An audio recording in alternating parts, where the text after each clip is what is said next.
एक बार एक राजा घने जंगल में भटक जाता है, जहां उसको बहुत ही प्यास लगती है। इधर उधर हर जगह तलाश करने पर भी उसे कहीं पानी नहीं मिलता। प्यास के मारे उसका गला सूखा जा रहा था। तभी उसकी नजर एक वृक्ष पर पड़ी, जहां एक डाली से टप टप करती थोड़ी थोड़ी पानी की बूंद गिर रही थी। राजा उस वृक्ष के पास जाकर नीचे पड़े पत्तों का डोना बनाकर उन बूंदों से डोने को भरने लगा।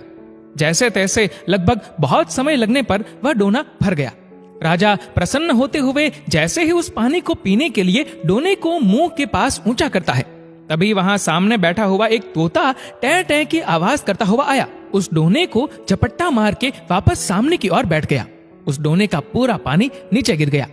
राजा निराश हुआ कि बड़ी मुश्किल से पानी नसीब होने जा रहा था और वो भी इस तोते ने गिरा दिया। लेकिन अब क्या हो सकता है, ऐसा सोचकर वह वापस उस खाली डोने को भरने लगता है। काफी मशक्कत के बाद वह डोना फिर भर गया और राजा ने जैसे ही उस पानी को पीने के लिए डोने को उठाया तो वहीं सामने बैठा तोता टै टै करता हुआ आया और डोने को झपट्टा मार के गिरा के वापस सामने बैठ गया।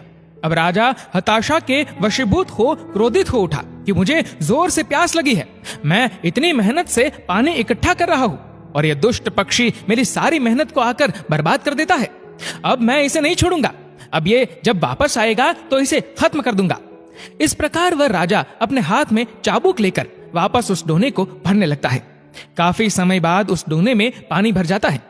राजा पानी पीने के लिए उस डोने को ऊंचा करता है और वह तोता पुनः टै टै करता हुआ जैसे ही उस डोने को झपट्टा मारने पास आता है, वैसे ही राजा उस चाबुक को तोते के ऊपर दे मारता है और उस तोते के वहीं प्राण पखेरु उड़ जाते हैं। तब राजा सोचता है कि इस तोते से तो पीछा छूट गया, लेकिन ऐसे बूंद बूंद से कब वापस डोना भरूंगा और कब अपनी प्यास बुझा पाऊंगा। इसलिए जहां से ये पानी टपक रहा है वहीं जाकर झट से पानी भर लूं। ऐसा सोचकर वह राजा उस डाली के पास जाता है जहां से पानी टपक रहा था। वहां जाकर जब राजा देखता है तो उसके पांव तले जमीन खिसक जाती है, क्योंकि उस डाली पर एक भयंकर अजगर सोया हुआ था और उस अजगर के मुंह से लार टपक रही थी। राजा जिसको पानी समझ रहा था वह अजगर की जहरीली लार थी। राजा के मन में पश्चाताप का समंदर उठने लगता है कि हे प्रभु, मैंने ये क्या कर दिया।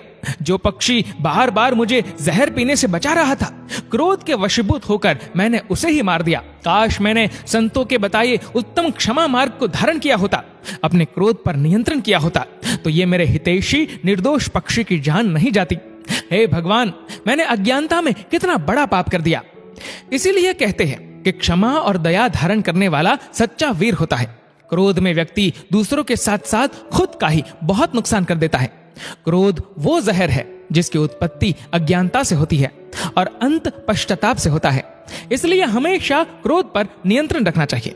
दोस्तों, इस वीडियो को लेकर आपकी क्या राय है, नीचे कमेंट करके जरूर बताएगा। और अगर आपको वीडियो अच्छा लगा हो तो इस वीडियो को लाइक करेगा, शेयर करेगा ज्यादा से ज्यादा लोगों तक। और ऐसे ही और भी इंस्पिरेशनल वीडियोस के लिए सब्सक्राइब करें हमारे यूट्यूब चैनल को और फेसबुक पर फॉलो करें हमारे पेज को। धन्यवाद।